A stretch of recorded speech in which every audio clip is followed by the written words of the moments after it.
The rain had been falling since morning, thin and quiet like the tears that slid down Aisha's face as she sat beside the window of her small apartment. The sky outside was gray and heavy, mirroring the weight that lived inside her chest. She stared at the blurred world beyond the glass and wondered when life had started feeling like this, like a long hallway with no doors and no light at the end. There had been a time when she laughed easily, when her dreams were bright and loud, when she believed the world was a place where effort turned into opportunity. But that version of her felt like a stranger now. What remained was a woman who felt broken, exhausted, and invisible. Aisha had once been the girl everyone believed would do something extraordinary. Teachers praised her curiosity. Friends admired her determination. She had grown up in a modest home where success was never guaranteed but hope was always encouraged. Her parents used to tell her that hard work could change a life, that courage could open doors no matter how tightly they were closed.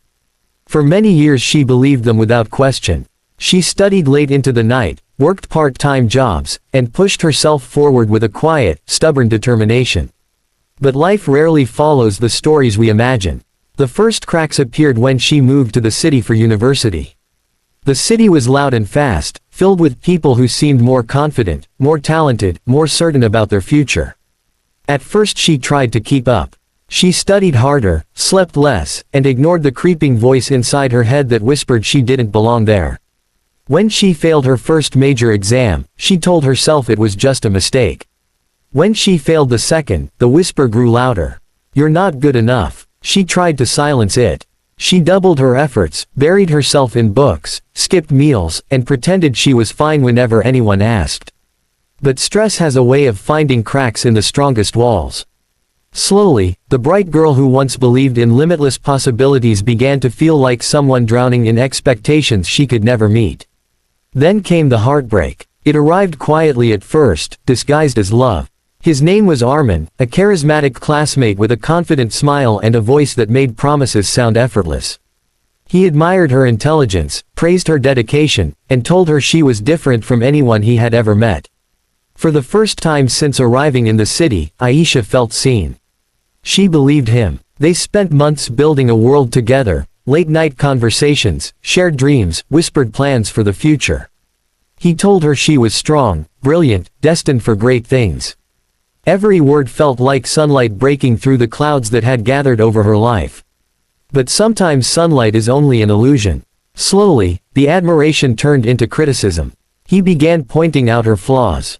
She studied too much. She worried too much. She wasn't confident enough. At first she tried to change, convinced that if she could just become the person he wanted, everything would be perfect again. She adjusted her schedule, ignored her instincts, and slowly began shrinking herself to fit his expectations. Then one evening he told her he was leaving. No explanation, no apology, just a quiet sentence that shattered everything she thought she knew about love. The silence he left behind felt louder than any argument. Aisha sat on the edge of her bed that night, staring at the empty room, feeling as if the ground beneath her had disappeared.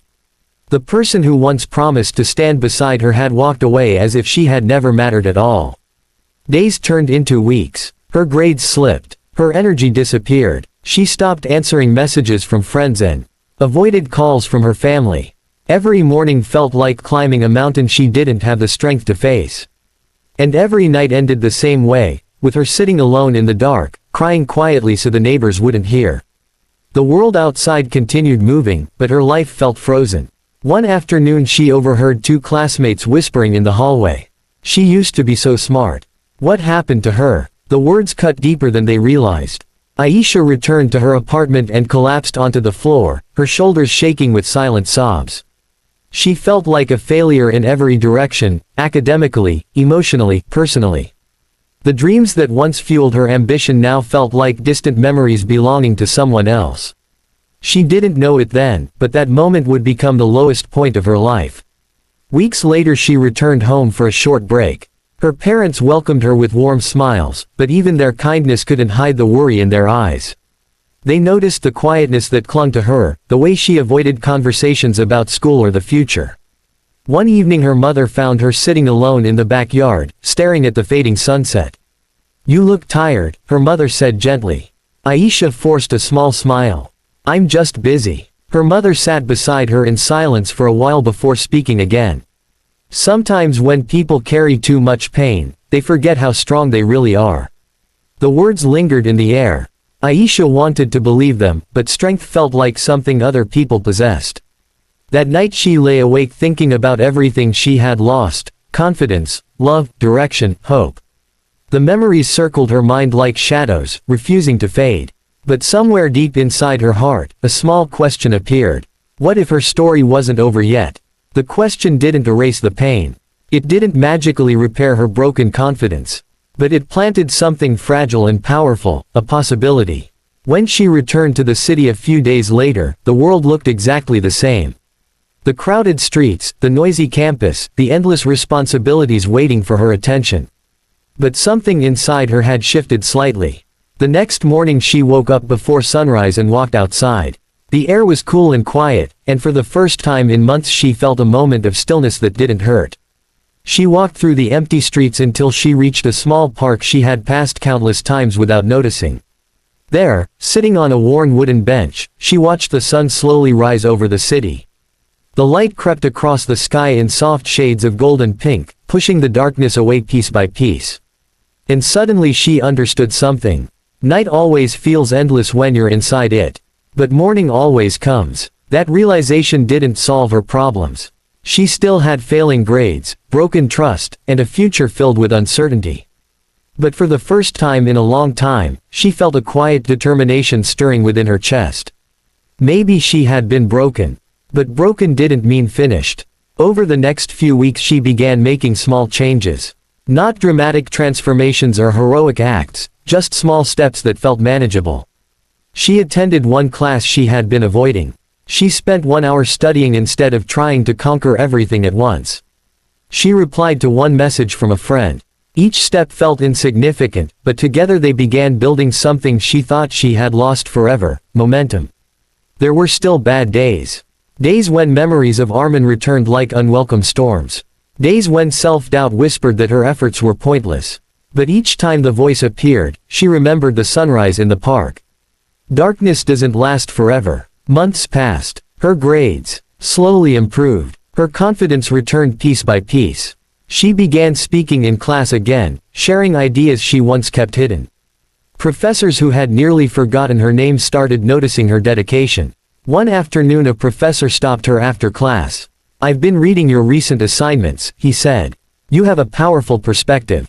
Have you ever considered mentoring younger students?" The suggestion surprised her. Just a few months earlier she had struggled to believe in herself at all. Now someone was asking her to help others.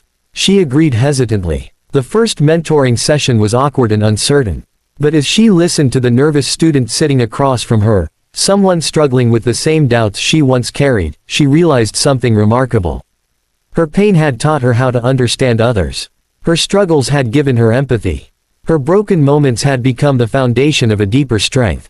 Years later people would describe Aisha as confident, resilient, and inspiring. They would see the woman who spoke at events, mentored students, and encouraged others to believe in themselves. They would admire her achievements and wonder how she became so strong. What they wouldn't see were the nights she spent crying on the floor of a tiny apartment. They wouldn't hear the cruel whispers of self-doubt that once haunted her thoughts. They wouldn't remember the moment she believed her story had ended. But Aisha would remember. Because the day she took her power back didn't arrive with applause or dramatic victory. It arrived quietly. On an ordinary morning, when a broken girl decided to stand up, wipe away her tears, and take one small step forward. And that single step changed everything.